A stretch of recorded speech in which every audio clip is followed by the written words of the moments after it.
Goma buma tuntu ramata, goma buma tuntu ramata, goma buma tuntu ramata, goma buma tuntu ramata, goma buma tuntu ramata.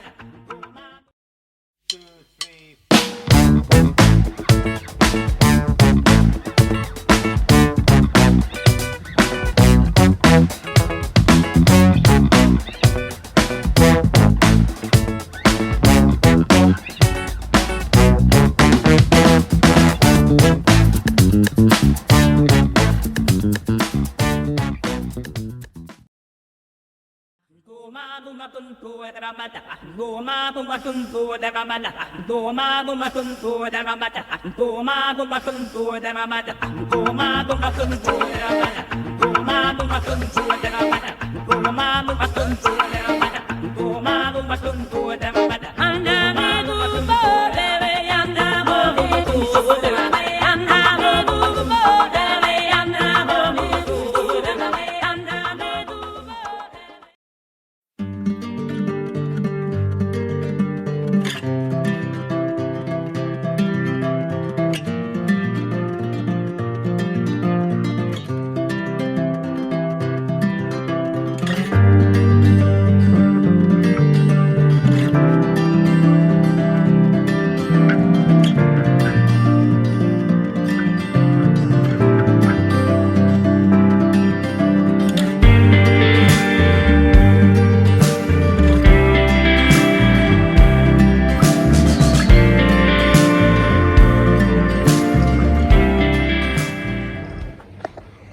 Alors la propriété était grande productrice de blueberry, puisque ça sert aussi à la nourriture des chevaux.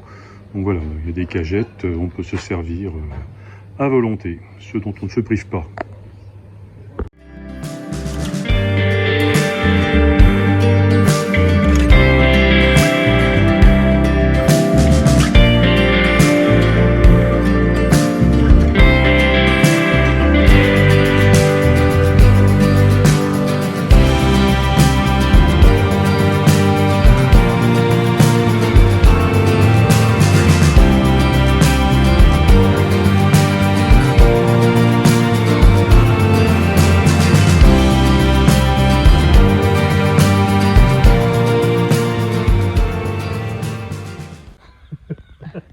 Come, You chicken. try to. Wait, don't eat my flowers. Yeah. Hello. Hello. Hello. Viens venir sur toi. Hello. C'est ton doigt, tu vas voir. Tu viens là, c'est tout, hein. Hello. Hello.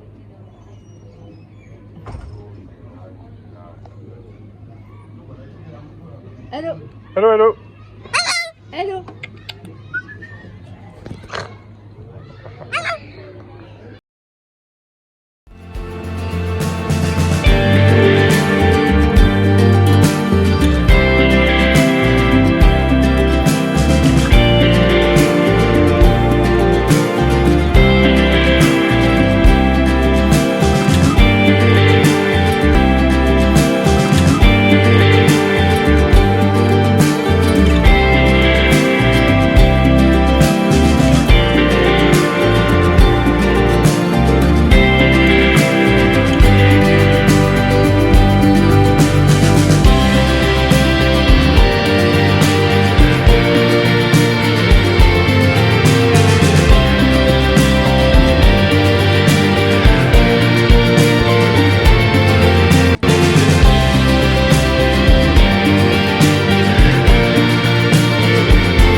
Bon, on pourrait être sur ce qu'on peut-être l'équivalent de la nationale 7 chez nous. C'est la route qui va en Zambie, donc de Harare, la capitale du Zimbabwe. Et on trouve cette espèce de bulle comme ça sur un territoire assez quand même austère et une route très encombrée. Donc petite étape gastronomique ou hamburger maison, bon, c'est bien sympathique. Et ça fait du bien de trouver un endroit vert et frais.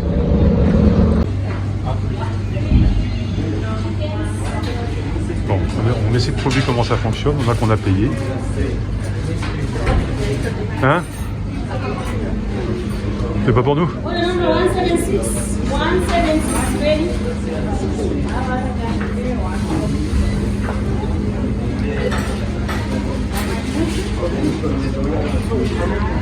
Alors ça marche comment? Ils font cuire les steaks et puis après on va mettre... Il y a un numéro sur le ticket et c'est fait à l'avancement. Il y a 3 poulets qui devaient arriver et ils ne sont pas arrivés. Un burger beef et un burger végé. Ici on ajoute ce qu'on veut là-dessus. Alors, Jean-Marc Roger, il va prendre des oignons. A lot of onions. On va dire des oignons. A lot. Fried onions. Again? Oh, oui.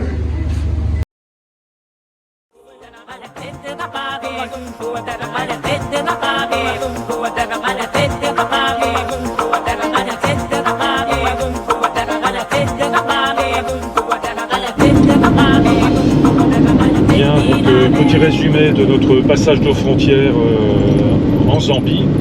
On peut un peu témoigner parce qu'en fait c'est celle qui pose le plus de problèmes et qui est la plus compliquée à comprendre pour nous. Donc le Zimbabwe, la sortie se passe bien, on passe à l'immigration, on tamponne les passeports, le carnet de passagers donc pour la voiture, on ouvre la sortie. Alors pour la Zambie, oui, donc là c'est un peu particulier parce qu'il faut passer un tas de contrôles. Donc le premier c'est les passeports, validation des passeports. Là on n'a obtenu que 30 jours de droit de séjour. On ne sait pas pourquoi, on n'a pas eu le droit à nos 2 mois, nos 3 mois, enfin bref. Ensuite, il faut passer à la douane pour le véhicule. Donc on sort avec un fonctionnaire qui contrôle les différents numéros. Une inspectrice. Oui, donc là c'était une dame, très gentille. Très appliquée. Voilà, très appliquée, qui m'a demandé la cylindrée, parce qu'en fait on paye une taxe routière en fonction de la cylindrée, et là, là j'ai découvert que c'était marqué nulle part. Donc pas le numéro moteur, mais la cylindrée. Bon bref, donc une fois qu'on arrive au guichet pour remplir le carnet de passage en douane, il faut payer une partie en dollars, comme ça on en avait, et après en kwashka. Donc c'est la monnaie locale, donc il faut sortir de la douane, sortir à pied bien sûr. Aller en face là, avec un brave monsieur qui a des liasses de billets dans sa poche. Donc évidemment on va changer des dollars en kwashka sans aucun contrôle sur le taux de change. Bon bref, on retourne au bureau de l'immigration pour payer en kwashka, ce qui nous manquait, et le reste en dollars. Nos dollars, on a nos tampons. On traverse le bureau pour passer côté Zambie dans le même bâtiment, mais on a un couloir à passer sur tous les côtés. C'est validé par une officier de police aussi qui nous a fait le petit ticket qui va bien pour pouvoir se faire ouvrir la barrière. On prend la voiture, on sort, on se présente à la barrière. On a une taxe de... Combien? combien de quechas? Et 50 quechas. 1,80 €. Voilà, et ensuite on doit se stationner pour payer cette fameuse taxe à l'assurance du véhicule. Là on attend un officier qui arrive et voilà, qui parlait presque bien français, donc voilà, ça s'est plutôt bien passé. Et là on a de nouveau payé en dollars, 10 $. Voilà, 10 $ pour l'assurance annuelle au tiers, bon voilà. Et bon, ce qui nous surprend, c'est de payer aussi pour qu'on nous ouvre la barrière. Donc un parcours assez particulier, rien n'est fléché, c'est un peu au jugé. Bon, on a mis 1h30, il fait 40 degrés, là 41 maintenant. Et Faut pas s'énerver, il ne faut pas s'énerver. Nous voilà en Zambie quand même. Donc après la frontière, là c'est un paysage vraiment désolé. Il y a beaucoup de brûlots, toutes les terres sont calcinées pour faire de la petite terre pour le bétail, mais bon, c'est une tristesse assez incroyable.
Alors ici, on est juste avant l'entrée du parc de Kafoué. Voilà, sur le petit camping qui est juste avant. On passe cette nuit et demain on va dans le parc de Kafoué.